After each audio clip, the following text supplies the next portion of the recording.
Queria que você abrisse comigo em 1 Timóteo, capítulo 6, versículo 11. 1 Timóteo, capítulo 6, versículo 11.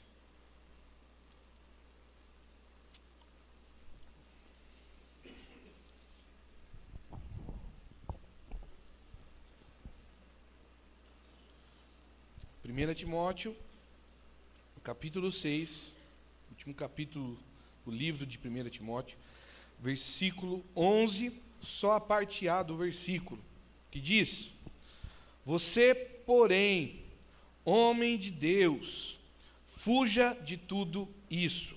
Eu paro por aqui. Você, porém, homem de Deus, fuja de tudo isso, e nós seguramos aqui a palavra. Esse texto de Timóteo, Paulo ministrando a Timóteo, Timóteo, discípulo de Paulo, aquele que aprendia com o apóstolo Paulo, na sua juventude servindo a Deus. Nesse texto, Paulo dá uma dica, um ensinamento, no último texto desse livro, de 1 Timóteo, onde ele diz: olha, você, Timóteo, que é um homem de Deus, fuja de tudo isso. Há alguma coisa que você precisa fugir. São coisas que estão na sua vida, que fazem parte do mundo que você vive, mas você, como alguém de Deus, precisa fugir disso. Que coisas são essas, caras? Que mistério é esse? É só lermos um pouquinho para cima, e o que eu quero falar com você hoje é o tema desta ministração, dessa palavra: as insatisfações da vida. A insatisfação do viver. E nesse texto, um pouquinho para cima, a partir do versículo 7, que nós vamos ler, é relatado algumas insatisfações que nós temos na vida. Quero destacar 3 hoje. Primeira delas, a insatisfação da identidade. E isso nós vamos entrar até um pouco no que o Nathan ministrou ontem, sem saber, né? Nós não combinamos nada. Falou um pouquinho hoje. A insatisfação da identidade. Então, todos nós de alguma forma vivemos numa vida e estamos sujeitos a ter insatisfações no meio da nossa caminhada. A primeira delas é a insatisfação da identidade. Versículo 7 de 1 Timóteo 6, um pouquinho para cima. Pois nada trouxemos para este mundo, e dele nada podemos levar. Paulo está ensinando a Timóteo: deste mundo não trouxemos nada, e dele não podemos levar nada. E eu entendi isso, essa insatisfação da identidade, porque esse versículo, irmãos, mostra uma igualdade entre nós, que faz com que nós fujamos ou não tenhamos a insatisfação da identidade. Nós vivemos um tempo onde as pessoas são insatisfeitas consigo mesmas. Elas se olham no espelho e elas são insatisfeitas. Então a mulher vai lá e pinta o cabelo. Ela é loira, ela pinta o cabelo de preto. Ela é morena, ela pinta o cabelo de vermelho. A pessoa tem o cabelo enrolado, ela quer alisar. O que tem liso quer enrolar. As insatisfações da identidade. O problema é que, talvez olhando essas coisas pequenas, de um cabelo pintado, um olho que é preto aí coloca uma lente para ser azul, tem uns que colocam, parece um gato, né?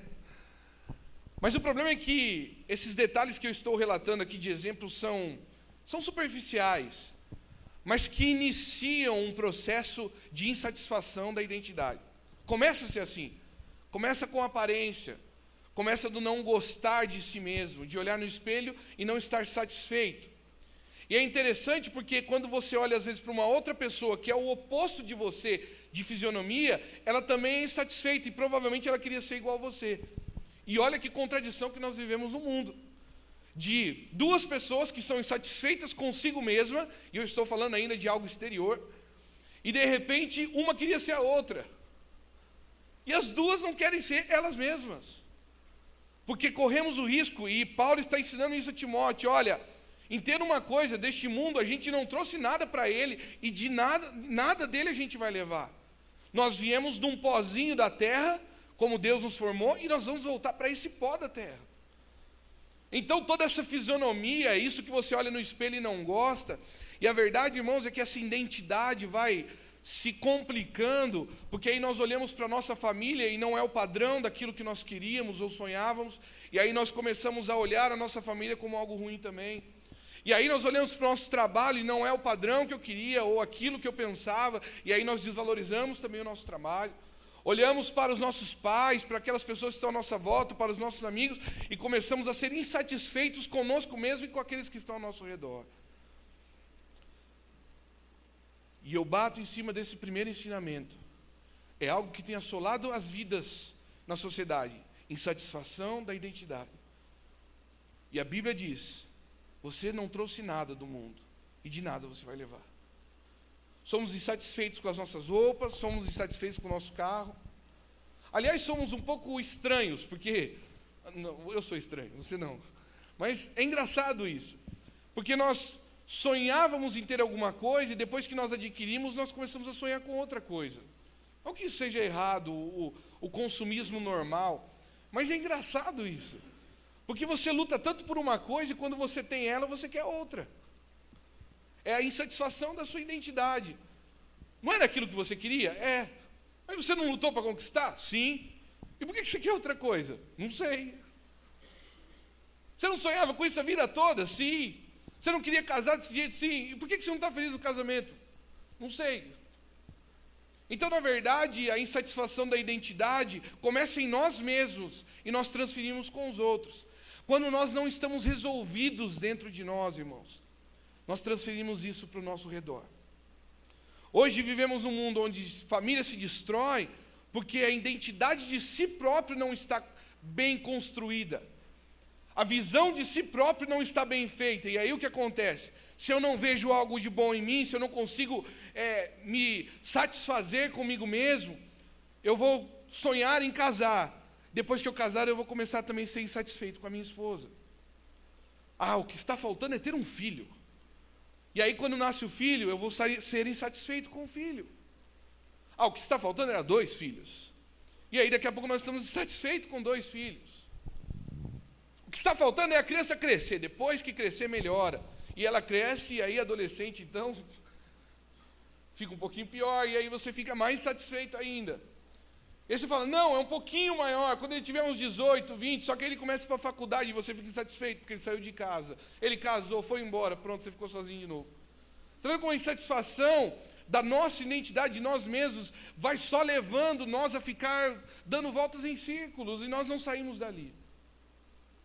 Desse mundo, neste mundo a gente nada trouxe e dele a gente nada vai levar. Segunda insatisfação da vida, só tenho 3. A segunda insatisfação da vida é a insatisfação das necessidades básicas. Olha o que diz o versículo 8 de 1 Timóteo 6. Por isso, tendo o que comer e com que vestir-nos, estejamos com isso satisfeitos. O que Paulo ensina para Timóteo, por isso, tendo o que comer e com que vestir-nos, estejamos com isso satisfeitos. Já é um segundo processo, porque começa na identidade, mas depois passa para as necessidades básicas. O que Paulo está ensinando para Timóteo? Se você tem o que comer e se você tem o que vestir, esteja satisfeito. Mas é verdade que nós vivemos num mundo onde ter o que comer e ter o que vestir não é sinal de satisfação, é insatisfação. Se parasse só nessas 2 coisas, eu quero comer um pouco mais, vou ficar igual o cara. Eu quero me vestir um pouco mais, se parasse por aí, mas você sabe que não é isso. Nós vamos desejando coisas, e o que Paulo está dizendo aqui é, olha, há uma necessidade básica que você precisa, e como nós cantamos, nada vai faltar daquilo que é necessário para você, porém, o a mais disso é insatisfação. Não é que nós não possamos sonhar ou conquistar, mas ele está tentando ensinar algo que, se você não tiver a oportunidade de ter algo a mais, não é para vir a insatisfação no seu coração. Por quê? Porque a satisfação é ter o que vestir e o que comer. Paulo está trazendo para Timóteo, olha, além do que você não trouxe nada para esse mundo, e nada você vai levar. Então, O que adianta você ter mais do que vestir e mais do que comer? O que adianta você buscar tanto isso e virar insatisfeito? Porque, irmãos, o que acontece nesses 3 versículos e nesses 3 pontos é que é um processo de insatisfação. Então, se começou na sua identidade e esqueceu de pensar que você não trouxe nada, você nasceu pelado. De repente, a roupa que ganhamos é pouco. Olha só, nós nascemos sem roupa, e a roupa que nós temos agora é pouco. Nós nascemos sem comer, e agora a comida que temos é pouco. E assim vai trazendo uma insatisfação dentro de nós e uma vida infeliz. Primeiro eu não me suporto, depois eu não me suporto as coisas ao meu redor, não consigo olhar para o alimento e para a vestimenta e agradecer por isso. Isso parece que é pouco. E Paulo está trazendo assim, deixa eu dizer uma coisa para você, Timóteo. Você tendo que comer e tendo que vestir, esteja satisfeito. A terceira insatisfação que vem é a insatisfação financeira. Versículo 9. Os que querem ficar ricos caem em tentação, em armadilhas e em muitos desejos descontrolados e nocivos que levam os homens a mergulharem na ruína e na destruição. A terceira insatisfação é a insatisfação financeira. Primeiro, nós não suportamos a nós mesmos. Depois, o vestir e o comer já é pouco. E aí nós não suportamos o pouco dinheiro que temos. Ou talvez, aquilo que é necessário para termos, mas como parece pouco sempre, nós sempre queremos mais. E a gente vive num mundo onde a gente vê pessoas cada vez mais ricas e cada vez querendo mais. Quantas casas? Eu tenho 2. Você tem a sua casa própria? Tenho. Você tem um carro novo? Tenho. Mas quanto mais eu puder ter, melhor ter. E aí nós vemos aí um julgamento da sociedade com relação à política, à injustiça, pessoas cada vez crescendo em cima das outras, e nós olhamos para isso e dizemos, como que pode? Olha a injustiça acontecendo, política é tudo ladrão mesmo, mas e nós se estivéssemos nesse lugar? Porque a intenção que nós vivemos às vezes é a mesma. A proporção é diferente, mas a intenção que está no nosso coração, a insatisfação é a mesma. Quando você olha um político corrupto que rouba, é porque ele está insatisfeito com o que ele tem. Ele é insatisfeito com a sua identidade, ele é insatisfeito em ter só o que comer e o que vestir, e aí ele é insatisfeito em ter muitas propriedades, e ele vai querer cada vez mais, ele vai roubar mesmo. Mas aí nós olhamos a política e olhamos às vezes os empresários, aqueles que estão um pouco melhor financeiramente dizendo, e julgamos essa intenção de querer mais, mas nós, se estivéssemos no lugar, faríamos a mesma coisa. E fazemos de uma forma diferente, numa proporção diferente, mas a insatisfação é a mesma. Eu não vim aqui derrubar sonhos, não vim aqui dizer, olha, fica aí parado onde você está, a vida está boa assim. Mas o que Paulo está tentando ensinar a Timóteo, irmãos, é que quando é uma distância muito pequena do sonhar, do processo natural de ter as coisas, e ao mesmo tempo, uma distância pequena da ganância, uma distância pequena da insatisfação. É muito rápido. De repente você está caminhando porque você sonha. De repente esse sonho, ou essa vontade de ter um pouco mais, vira insatisfação. Então o que Paulo está tentando ensinar para Timóteo, olha, preste atenção, fuja dessas coisas. E o versículo 10 diz, porque o amor ao dinheiro é a raiz de todos os males. Algumas pessoas, por cobiçarem o dinheiro, desviaram-se da fé e se atormentaram com muitos sofrimentos. A ganância ao dinheiro, e ele diz aqui muito claro, o amor ao dinheiro é a raiz de todos os males. Lembra que uns 2 domingos atrás, quando nós ministramos sobre o contribuir, o que significava contribuir? Aliás, o que o dinheiro representava em nós, revelava o nosso caráter. É bem isso que ele está falando. Quando nós amamos demais o dinheiro, esse amor ao dinheiro é a raiz de todos os males, e muitos se esfriam a sua fé, e atormentaram-se com muitos sofrimentos. E isso é uma realidade notória, é uma experiência clara. Você vê pessoas ricas, tendo tudo o que precisam e muito mais, além de estarem insatisfeitas, elas sofrem. A igreja, irmãos, o Evangelho de Jesus, se nós analisarmos na sua teologia profunda, ela é muito mais voltada para o pobre do que para o rico. Há uma discussão teológica sobre isso, mas a verdade é que se você olha os evangelhos, Jesus ele olha de uma forma para o pobre mais especial, porque o pobre estava sendo assolado, porque o pobre estava sofrendo, ele estava sendo injustiçado pela política de Roma. E aí Jesus vem com uma mensagem assim: olha, vocês estão sofrendo neste mundo, mas tem um reino que é diferente, onde todos são iguais. Tem um reino diferente que vocês não vão ser tratados como escória, como lixo. Vocês vão ter o mesmo lugar que os outros. Então não é que o Evangelho de Jesus não é para os ricos, mas o Evangelho de Jesus é para aqueles que têm uma esperança de viver uma vida melhor no reino de Deus, porque aqui na terra já perdeu a sua esperança. Agora, por que isso aconteceu? Aliás, isso é uma questão que aconteceu na igreja. Agora, você olha hoje a realidade do Brasil, o que se mais tem em igrejas é empresários e políticos e pessoas que são muito bem financeiramente. Isso era o contrário do Evangelho de Jesus. Os ricos não seguiam Jesus, eram poucos. E de repente você vê hoje uma massa muito grande, melhor financeiramente falando, também na igreja.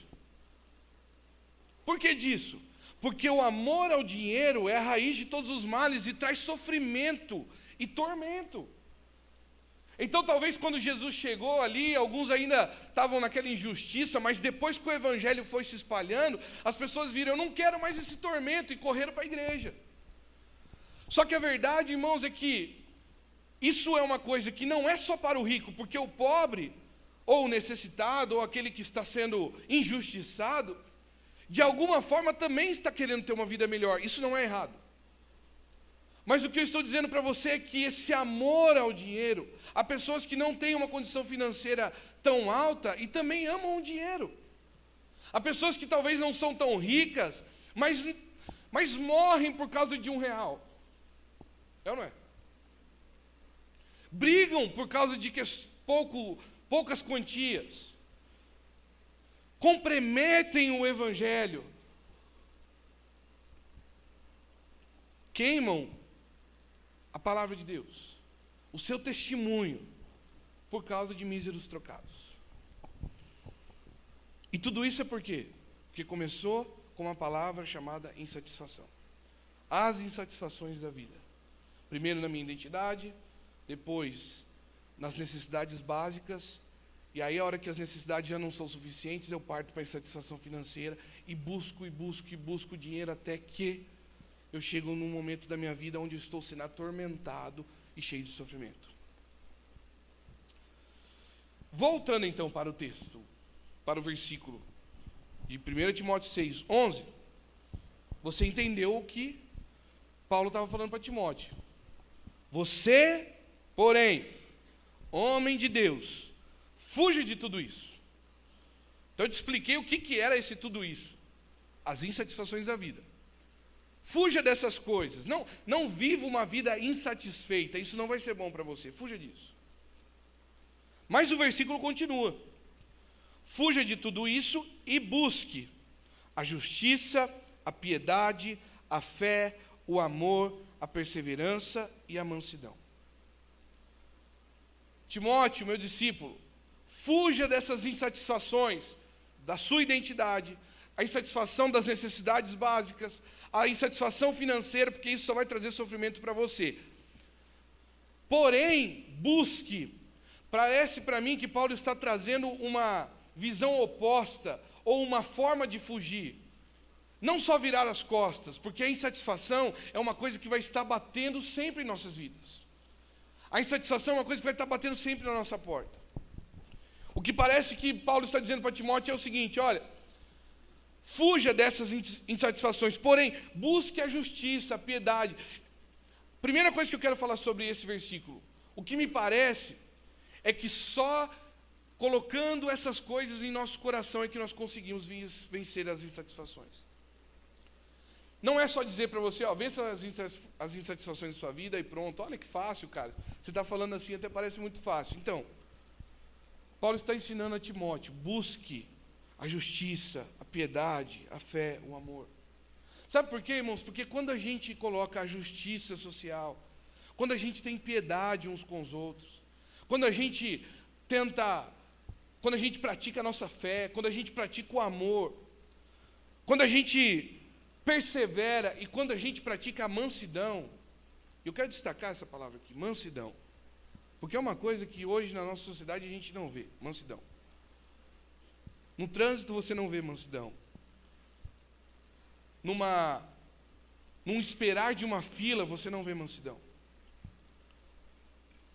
Mas Paulo está ensinando Timóteo, busque essas coisas. Sabe por quê, irmãos? Porque quando nós praticamos elas, nós nos igualamos aos outros. Isso é evangelho. Quando eu penso em justiça, quando eu olho para o necessitado, para o meu amigo, para aquele que eu vi na rua e vejo quando eu me compadeço de uma justiça na vida dele, naquele momento ali eu me coloco como igual. E eu volto lá para a primeira insatisfação, onde eu olho e digo, nossa, ele igual eu, não trouxe nada nesse mundo e vai sair sem nada dele. Então, por mais que as nossas realidades aqui sejam diferentes, nós somos iguais. Isso mexe com o meu coração. Peraí, então quer dizer que poderia ser eu ali. Poderia ser eu ali naquela esquina pedindo uma esmola. Poderia ser eu, aquele jovem usando drogas. Poderia ser eu, porque nós somos iguais. Nós viemos do mesmo lugar. A diferença é que eu tive um privilégio, uma educação, uma oportunidade, uma linha de vida que ele não teve. Mas poderia ser eu ali. Quando nós temos piedade uns dos outros, quando nós temos mansidão, quando eu olho o outro e digo, calma, mesmo que eu me sinta injustiçado, talvez ele não fez de propósito isso que ele fez. Talvez ele não falou aquilo que ele queria falar. Talvez não foi com tanta raiva assim. Quando essa mansidão vem no meu coração, eu me igualo ao outro. E aí a insatisfação vai fugindo de nós, ou nós vamos fugindo da insatisfação. Por exemplo, é uma coisa básica, mas quando você chega, sei lá, a gente vê isso direto. Numa fila de um banco, por exemplo, tem lá um atendente tentando atender a todos e aqueles caixas bagunçados. Ou quando você chega lá dentro do banco e vê os caixas, não tem ninguém para atender essa porcaria.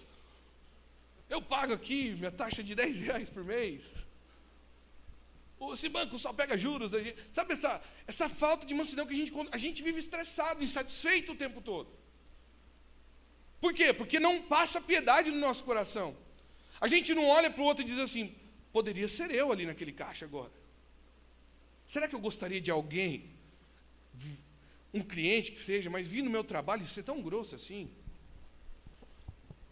Será que isso representa o amor de Deus? Uma pessoa vir e de repente bom dia. Por favor, pagar as contas aqui. Paulo está ensinando uma coisa simples para Timóteo. Se iguale aos outros. Primeira coisa, isso é uma visão desse versículo aqui. Se iguale ao outro. Entenda que você poderia estar num lugar e você gostaria que fizesse isso com você, porque eu não sei se você já passou por isso, irmão, mas quando a gente está do outro lado, a gente também fala. E aí a gente também não é piedoso do outro lado. Não sei se você está entendendo, assim, eu só estou filosofando demais. Mas o que eu estou pensando é assim, vamos pegar um caixa de banco. Se você está fora da fila, você se sente injustiçado. Mas quem está lá também no caixa, se sente injustiçado. Porque ganha pouco, porque trabalha muito, porque... Ganha pouco nada, cara. Se eu sei, você sabe o quê? Você já trabalhou no banco? Não, é porque me falaram. Te falaram. Você está entendendo como é que é? A gente não se coloca no lugar do outro. Cara, mas ele ganha tanto assim. Tá, mas se você estivesse lá e tivesse as contas que ele tem para pagar, talvez você acharia que você ganha muito, ou você estaria reclamando igual ele também? Olha como nós somos contraditórios na nossa vida. E a gente compadece com o outro quando o outro está na nossa posição, mas a gente não se compadece com o outro quando ele está do outro lado. A gente olha as pessoas como inimigo quando estão do outro lado, mas perto da gente, pega uma pessoa que está na fila junto com você. Nossa, esse banco é uma porcaria mesmo. O outro, é verdade. Nossa, é dura a vida da gente. É. Provavelmente os dois caixas lá do lado, cara, não é fácil trabalhar aqui. Não é, cara. É assim. Parece uma guerra de um com o outro, porque estão em lugares opostos. Só que os dois, os quatro, aliás, não vieram de lugares diferentes. Eles vieram do mesmo lugar e vão voltar para o mesmo lugar. A vida levou eles até ali. A oportunidade, o sonho, a escolha levou até dizer, mas no final isso é igual. Então, irmãos, Paulo está ensinando para Timóteo, para você não viver uma vida insatisfeita, fuja dessas coisas e busque a justiça, o amor, a piedade, a fé, a perseverança e a mansidão. Por outro lado, esse versículo revela uma pessoa. Quem? Quem Paulo está revelando aqui como pessoa? Jesus. Ô louco, Cáristo. Como assim? Busque a justiça, a piedade, a fé, o amor. Quem é tudo isso? Jesus. Prova. Vira a folha se você tiver com a Bíblia, ou puxa no tablet aí, no celular.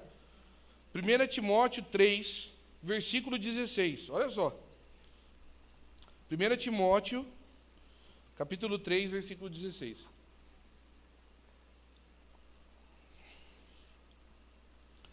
Timóteo 3,16. Não há dúvida de que é grande o mistério da piedade. Nós não lemos piedade lá? Busque a justiça e a piedade. Não há dúvida que é grande o mistério da piedade. O que é esse mistério? Deus foi manifestado em corpo, justificado no Espírito, visto pelos anjos, pregado entre as nações, crido no mundo e recebido na glória. De quem esse texto está falando? Jesus. O mistério da piedade é Jesus. Então aqui para mim, a segunda versão desse versículo, de 1 Timóteo 6,11, Paulo está dizendo assim, busque Jesus que está dentro de você, busque ser Ele. Versículo 12. Combata o bom combate da fé. Combata o bom combate da fé. Tome posse da vida eterna para a qual você foi chamado e fez a boa confissão na presença de muitas testemunhas. Espera aí. Paulo está ensinando para Timóteo sobre as insatisfações da vida. No versículo 11, ele começa a falar, olha, você fuja disso e busque a piedade, o amor. Tal. Você entendeu que esses sentimentos são Jesus e é o Jesus que está dentro de nós. De repente, Paulo dá um salto para a vida eterna. Ele começa a falar aqui da boa confissão, do batismo, do cristão que aceita Jesus e confessa Cristo como Senhor. Olha que interessante. Ele está falando de satisfação da vida, depois ele diz para buscar, você, homem de Deus, busque essas coisas, e aí ele começa a falar do dia que você confessou Jesus. Lembre-se do dia que você fez a boa confissão. Ele está mudando para alguma coisa, ele quer dizer alguma coisa com essa mensagem. Versículo 3 continua, essa confissão que foi feita diante de Deus, que a tudo dá vida, e de Cristo Jesus, que diante de Pôncio Pilatos fez a boa confissão, eu lhe recomendo. Aqui, na verdade, há duas questões importantes, né? Paulo está lembrando a Timóteo do dia que ele fez uma boa confissão. Aqui mostra um pouco a importância do batismo, do confessar Cristo perante as testemunhas. E ele fala, porque esse Jesus que você confessou, perante ele também, um dia ele confessou perante Pôncio Pilatos. Abra comigo rapidinho em João, capítulo 18, versículo 33. Que confissão que é essa de Jesus? Eu quero ler com você. João 18, versículo 33. João 18, 33. Pilatos então voltou para o pretório, chamou Jesus e lhe perguntou, você é o rei dos judeus? Perguntou-lhe Jesus, essa pergunta é tua, ou os outros te falaram a meu respeito? Respondeu Pilatos, acaso sou judeu? Foram o seu povo e seus chefes dos sacerdotes que o entregaram a mim. Que foi que você fez? E disse Jesus, olha aqui a confissão de Jesus, o meu reino não é deste mundo. Se fosse, os meus servos lutariam para impedir que os judeus me prendessem, mas agora o meu reino não é daqui. Então você é rei, disse Pilatos. Jesus respondeu, tu dizes que sou rei, de fato, por esta razão nasci e para isto vim ao mundo, para testemunhar da verdade. Todos os que são da verdade me ouvem. Que é a verdade? Perguntou Pilatos. Ele disse isso e saiu novamente para onde estavam os judeus e disse, não acho nele motivo algum de acusação. Por que eu quis ler esse texto? Porque Paulo aqui está comparando a nossa confissão com a confissão de Jesus. E como foi a confissão de Jesus? Ele disse: eu não vim deste mundo, há um reino aqui. Olha só que interessante, irmãos. Isso tem a ver com o versículo 7 que nós lemos. Nós viemos para este mundo sem nada e vamos sair dele sem nada. Ou seja, então, a nossa vida não gira em torno deste mundo. Há algo maior além disso. Há algo que nos espera fora aqui. Isso é importante, isso me alegra muito. E Jesus diz: olha, eu não vim para este mundo, porque se meu reino fosse daqui, provavelmente já teriam me tirado desse sofrimento aqui. Mas eu vim de um outro lugar para sofrer por este povo, para levá-los comigo. Sabe o que Jesus sabia? Jesus era alguém que não era insatisfeito. Porque a primeira insatisfação era da sua identidade, e ele sabia quem ele era. Quem é você? Você é rei? Não sei, te falaram, ó fora que Jesus dá no cara. Te falaram ou você está falando porque você acha mesmo? Aí o rei já quer dar uma de machão também. Você está me tirando, Jesus? Teu povo que está falando aí que entregou você aqui. Eu não sou desse mundo, eu não vim. Aliás, se meu reino fosse aqui, eu já nem estaria conversando aqui com você. Mas eu sou rei, sim, e eu vim, e o meu reino não é daqui, eu vim para salvar essas pessoas. Quero voltar em 1 Timóteo capítulo 6 e encerrar com o versículo 14. Guarde este mandamento, imaculado e irrepreensível, até a manifestação do nosso Senhor Jesus Cristo, a qual Deus fará se cumprir no seu devido tempo. Ele é o bendito, único soberano, o Rei dos reis, o Senhor dos senhores, o único que é imortal e habita em luz inacessível, a quem ninguém viu e nem pode ver. A ele sejam a honra, o poder para sempre. Amém. O conselho de Paulo a Timóteo é: guarde isso que eu estou te dizendo. O conselho que eu recebo para a minha vida e eu compartilho com você nessa reflexão de hoje é: guarde este mandamento. Não seja insatisfeito com a vida, irmãos. Não seja insatisfeito com a sua identidade. Não seja insatisfeito com as necessidades básicas que Deus tem suprido. Não seja insatisfeito com a sua vida financeira, porque isso vai te levar cada vez, é um processo que vai te levar cada vez mais para o sofrimento. Mas você que é homem de Deus, você que diz que tem Deus no seu coração, fuja disso. E busque, e seja, e viva Jesus dentro de você. E que em nome de Jesus isso seja mais que palavras. Porque é amanhã que você vai aplicar essa mansidão. É amanhã na sua vida cotidiana que você vai ter que aplicar a piedade, o amor, a justiça. Que sejamos mais que palavras. Guarde este mandamento até o dia da manifestação de Jesus. E encerro dizendo: Jesus vai voltar para buscar aqueles que o amam.